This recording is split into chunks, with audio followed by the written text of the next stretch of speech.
자, 저번 시간에는 주로 경제하고 관련돼 있었죠. 경제. 그러니까 일본이 어떻게 경제를 침탈해 들어왔고 우리는 그것을 어떻게 방어했는가에 대한 내용이었고, 이번에는 이제 주로 계아파들이 1905년 이후에 어떤 활동을 하였는가를 보는 게 애국 계몽운동입니다.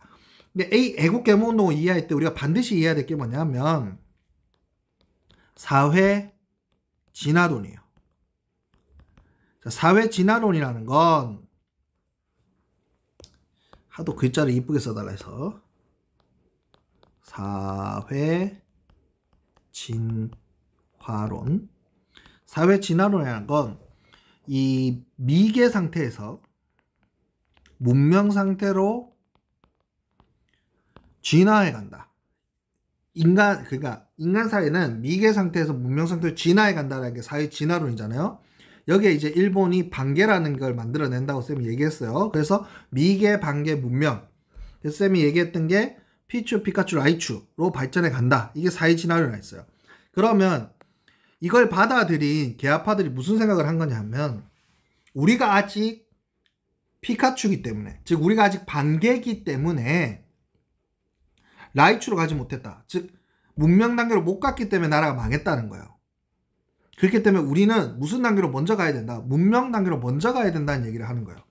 그러기 위해서는 실력을 키워야 되고, 그 실력을 키우는 방법이 교육과 산업이라는 거죠. 그러니까 다시 사회 진화론을 애국 계몽운동파들이 받아들였고, 그래서 우리가 문명이 돼야 된다는 거죠. 그 문명이 되기 위해서는 실력 양성을 해야 되고, 그걸 위해서라면 교육과 산업을 통해서 가능하다는 거죠.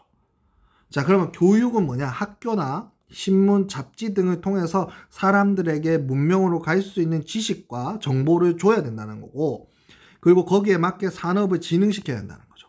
그래서 무슨화해야 된다? 산업화해야 된다, 이 얘기를 하고 있는 거예요. 자, 그 활동을 첫 번째 나온 게 바로 보안회입니다. 보안회. 자, 보안회는 너희 전쟁 중에 일본의 황무지 개간권 요구가 있었어요.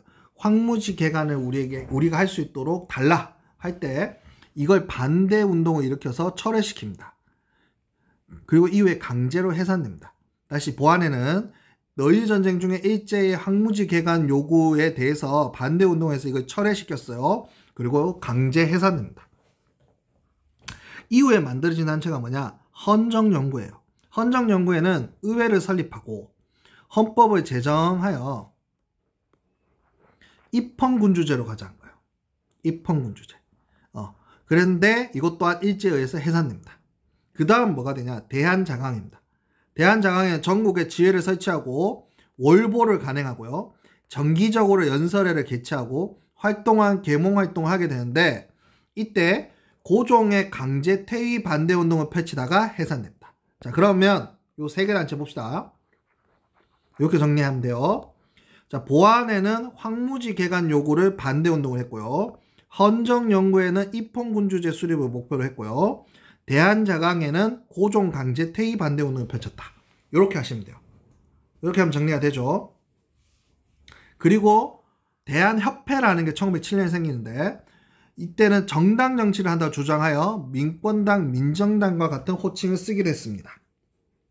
근데 이 단체는 만중에 친일적 성격이 있다.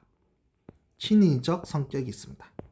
무슨적 성격이 있다고요? 친일적 성격을 보이기도 합니다. 되겠죠? 자, 친일 성격을 가지고 있지 않는 보안회, 헌정연구회, 대한자강회는 왜 해산됐을까요? 보이는 단체죠. 그러니까 이 단체들은 일제의 눈에 보였다는 거예요. 그럼 일제에 가서 뭐 할 수 있어요? 해산시킬 수 있죠. 되겠죠? 그 다음 이 단체들은 무력 투쟁을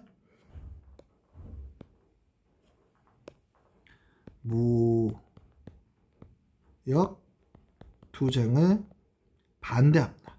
즉 의병 활동을 싫어했어요. 그러니까 이 단체들은 보이는 단체였고 무력 투쟁이나 의병 활동을 싫어합니다. 이게 한계예요. 자, 그럼 이 한계를 극복한 단체, 이 한계를 극복했던 단체, 요번 페이지에 가장 중요한 단체요. 베리베리 중요한 거. 신민회가 나오게 되는 거예요. 그럼 신민회는 무슨 단체였다는 거예요? 비밀단체였다는 거죠. 그 다음 무력투쟁을 어떻게 했다? 받아들였어요. 굉장히 중요하죠. 되겠죠? 신민회는 위에 보였던 4개의 단체의 한계점을 뭐하고 극복하고 나온 단체인데 보이지 않는 단체, 비밀결사였고 무장투쟁을 받아들였다는 거죠. 자, 그래서 신민회는요 1907년에 형성이 되었고요. 항일 비밀결사로 운영이 되었으며 안창호 쌤이나 양기탁 쌤이나 신채호 쌤 같은 분들이 참여를 하시는데요. 또 베리베리 중요한 게 있어요. 공화정 수립을 목표로 합니다. 이제 대놓고 왕이 없는 세상, 민이 주인된 세상 얘기하는 단체가 나왔다는 거죠. 공화정을 수립하자라는 얘기를 했다는 거예요. 자, 하지만 신민회 또한 애국개몽단체여서 실력 양성을 이야기합니다. 그럼 뭐하고 뭐하자 얘기했어요. 교육과 산업화자 하겠죠. 자, 교육으로는 대성학교와 오산학교가 있고요. 산업으로는 자기회사와 태극서관이 있습니다. 되겠죠? 자, 산업으로는 자기회사하고 태극서관이 있어요. 자, 그 다음 무장투쟁을 하게 되는데요. 국외 독립운동 기지를 건설합니다. 그래서 독립전쟁을 준비하게 되는데요. 남만주의 삼원보에 나중에 여기다 신흥 무관학교를 세워요.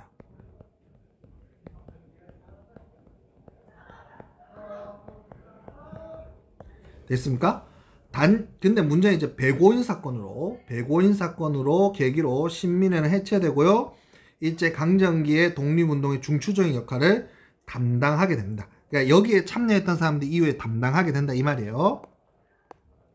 다시 한번 정리를 해봅시다. 쌤이랑 같이. 자, 애국개몽운동은 사회진화론을 받아들였다 했어요. 사회진화론. 그래서 문명국가로 가기 위해서 실력을 키워야 된다. 그럼 실력 키우려면 뭐 해야 되는데? 교육과 산업을 해야 된다. 자, 그래서 나온 단체가 보안회, 헌정연구회, 대한자강회라 했고 이들은 보이는 단체이고 무장투쟁을 하지 않았다 했어요.